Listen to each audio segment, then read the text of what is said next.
ಸ್ನೇಹಿತರೆ, ಅನಗತ್ಯ ಎನ್ನುವ ವಿಷಯವನ್ನ ಅರ್ಥೈಸುವುದು ಹೇಗೆ? ಕೊಂಚ ಮಾತಾಡಿದೆ ನಮ್ಮ ಆನ್ಲೈನ್ ಸ್ಟೂಡೆಂಟ್ಸ್ ಜೊತೆ. ಒಬ್ಬೊಬ್ರು ಅವ್ರವ್ರ ಅನಿಸಿಕೆ ಹೇಗೆ ಹೇಳ್ತಾರೆ ನೋಡೋಣ.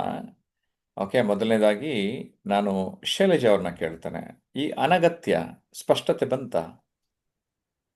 ಸರ್ ನಮಸ್ಕಾರ ಸರ್. ನಿಜವಾಗ್ಲೂ ಸರ್ ಸ್ಪಷ್ಟತೆ ಬರ್ತಾ ಇದೆ ಸರ್. ಅಂದ್ರೆ ನಮ್ಮ ಬದುಕಿನ ಗುರಿಗೆ ಯಾವುದು ಎಲ್ಲ ಸಹಕಾರಿ ಆಗಲ್ಲೋ ಅದೆಲ್ಲ ನಾವು ನಮ್ಮ ಬದುಕಿನಿಂದ ಅನಗತ್ಯ ಅಂತ ಗುರುತಿಸ್ಬೋದು ಸರ್. ಇದನ್ನ ನಾವು ತೆಗೆದು ಹಾಕೋದು ನಮ್ಮ ಬದುಕಿನಿಂದ ಇದನ್ನ ಬದಿ ಸರಿಸಿ ಅಗತ್ಯದ ಕಡೆಗೆ ಗಮನವನ್ನ ನಾವು ಕೊಡೋಕ್ ಶುರು ಮಾಡಿದಾಗ ನಾವು ಯಾವ ತರದ ಬದುಕನ್ನ ರೂಪಿಸ್ಕೊಳ್ಬೇಕು ಅಂತ ನಾವು ಅನ್ಕೊಂಡಿದೀವೋ ಅಂತ ಬದುಕನ್ನ ನಾವು ರೂಪಿಸ್ಕೊಳ್ಬೋದು. ನಮ್ಮ ಬದುಕನ್ನ ನಾವು ಡಿಸೈನ್ ಮಾಡ್ಕೋಬಹುದು ಅಂತ ನನ್ಗೆ ಅರ್ಥ ಆಯ್ತು sir. Thank you. Okay, yes. Naveen.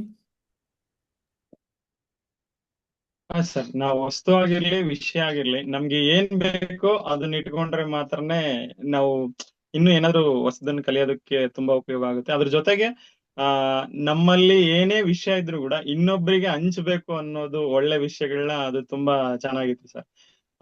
ಅದನ್ನ ನಾವು ಅಭ್ಯಾಸ ಮಾಡ್ಕೋಬೇಕಾಗುತ್ತೆ sir. Okay, Malathi madam. Sir ನಮಸ್ತೆ. ನಮಗೆ ಯಾವುದು ಬೇಡ, ಅನಗತ್ಯ ಆಗಿರುವುದನ್ನ ನಾವು ತೆಗೆದು ಹಾಕಿ ನಮ್ಗೆ ಯಾವುದು ಬೇಕೋ ಅದನ್ನ ಉಳಿಸ್ಕೊಂಡು ಹೋಗುವಂತದ್ದು.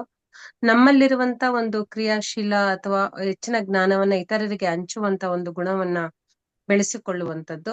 ನಮ್ಮೊಟ್ಟಿಗೆ ನಮ್ಮಲ್ಲಿರುವಂತ ಜ್ಞಾನ ನಾಶ ಆಗೋದಕ್ಕೆ ಬಿಡದೆ ಇನ್ಕೆ ಹಲವರಿಗೆ ಹಂಚುವಂತ ಒಂದು ಕೆಲಸವನ್ನ ಮಾಡುವಂತದ್ದು. ಬೇಡ ಅನ್ನುವುದನ್ನ ಬಿಟ್ಟಾಗ ಬೇಕು ಅನ್ನೋದನ್ನ ಉಳಿಸ್ಕೊಳ್ತಾ ಹೋಗುವಂತದ್ದು. ನಮ್ಮ ಜೀವನವನ್ನ ನಾವು ಹೇಗೆ ಬೇಕೋ ಹಾಗೆ ರೂಪಿಸ್ಕೊಳ್ತಾ ಹೋಗುವಂತದ್ದು ಸರ್. ವಂಗೆಮ್ಮ. Thank you. Thank you sir. ನಮಸ್ತೆ ಸರ್. ಅನಗತ್ಯವನ್ನು ಬಿಟ್ಟು ನಮ್ಗೆ ಏನ್ ಬೇಕೋ ಅದನ್ನ ನಾವು ತಗೊಳೋದು ಸರ್. ಯಾಕಂದ್ರೆ ಒಂದು ಕಲ್ಲನ್ನೇ ಒಂದು ಶಿಲೆಯಾಗಿ ರೂಪುಕೊಳ್ಳುತ್ತೆ ಅಂದ್ರೆ ಅದು ಜೀವ ಇಲ್ಲದ ವಸ್ತುನೇ ಒಂದು ಶಿಲೆ ಆಗುತ್ತೆ. ನಾವು ಜೀವ ಇದ್ದಂತ ವಸ್ತುಗಳು ನಾವು ಯಾವ ರೀತಿ ಶಿಲೆ ಆಗಬಹುದು? ಅನ್ವಾಂಟೆಡ್ ನ ಬಿಟ್ಟು ವಾಂಟೆಡ್ ನ ತಗೊಂಡು ನಾವು ಶಿಲೆ ಆದ್ರೆ ತುಂಬಾ ಚೆನ್ನಾಗಿರುತ್ತೆ. ಹಾಗೆ ನಮ್ ಲೈಫ್ ನ ನಾವು ಡಿಸೈನ್ ಮಾಡ್ಕೋಬಹುದು. ನಾವು ಮಶಾನದ ಬಗ್ಗೆ ಹೇಳಿದ್ರಿ ಸರ್.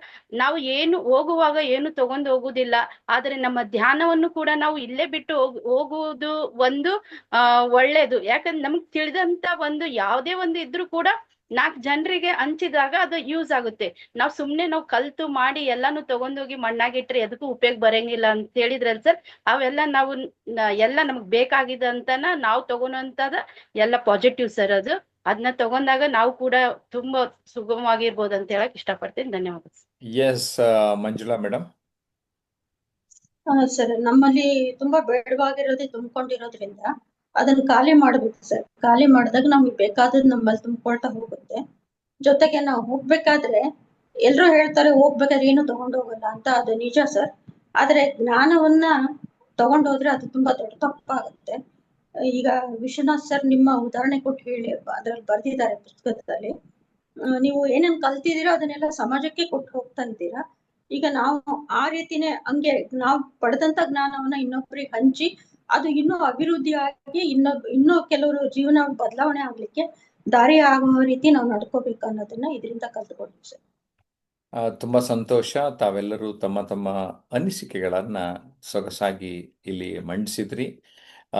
ನಮ್ಮ ವೀಕ್ಷಕರು ಗಮನಿಸಬೇಕು, ನಾವು ಹಲವಾರು ಪುಸ್ತಕಗಳನ್ನು ರಚಿಸಿದ್ದೇವೆ. ಆ ಪುಸ್ತಕಗಳು ನಿಮ್ಮ ವ್ಯಕ್ತಿತ್ವ ನಿರ್ಮಾಣಕ್ಕೆ ಪೂರಕವಾದಂತಹ ಕೃತಿಗಳಾಗಿರೋದ್ರಿಂದ ಆ ಎಲ್ಲ ಕೃತಿಗಳನ್ನು ಕೊಂಡು ಓದಿ. ಸಪ್ನಾ ಬುಕ್ ಹೌಸ್ ಮಳಿಗೆಗಳಲ್ಲಿ ಸಿಗ್ತದೆ, ಅಥವಾ Amazon.in ನಿಮಗದು ಲಭ್ಯ ಇರ್ತದೆ. ಅದರ ಆಚೆಗೆ ನಿಮಗೆ ನಮ್ಮ ಆನ್ಲೈನ್ ಅಥವಾ ಆಫ್ಲೈನ್ ಕೋರ್ಸ್ ಸೇರಬೇಕು ಅಂತ ಅಂದರೆ 9341259267ಗೆ ಕರೆ ಮಾಡಿ ಅಂತ ಹೇಳೋದಕ್ಕೆ ಇಲ್ಲಿ ಇಷ್ಟಪಡ್ತೇನೆ. ನಾವು ಯಾವಾಗಲೂ ಅಷ್ಟೇ ನಮ್ಮ ಬದುಕಿನಲ್ಲಿ ಕಲಿಕೆಯನ್ನು ನಿರಂತರವಾಗಿ ಇಟ್ಕೋಬೇಕು. And the best investment of life ಅಂದರೆ ಅದು ಸೆಲ್ಫ್ ಇನ್ವೆಸ್ಟ್ಮೆಂಟ್ ಅಂತ ಅರಿವಾದ ದಿನ ನಿಮ್ಮ ಬದುಕು ಉದ್ಧಾರ ಆಗ್ತದೆ. ನಮಸ್ಕಾರ.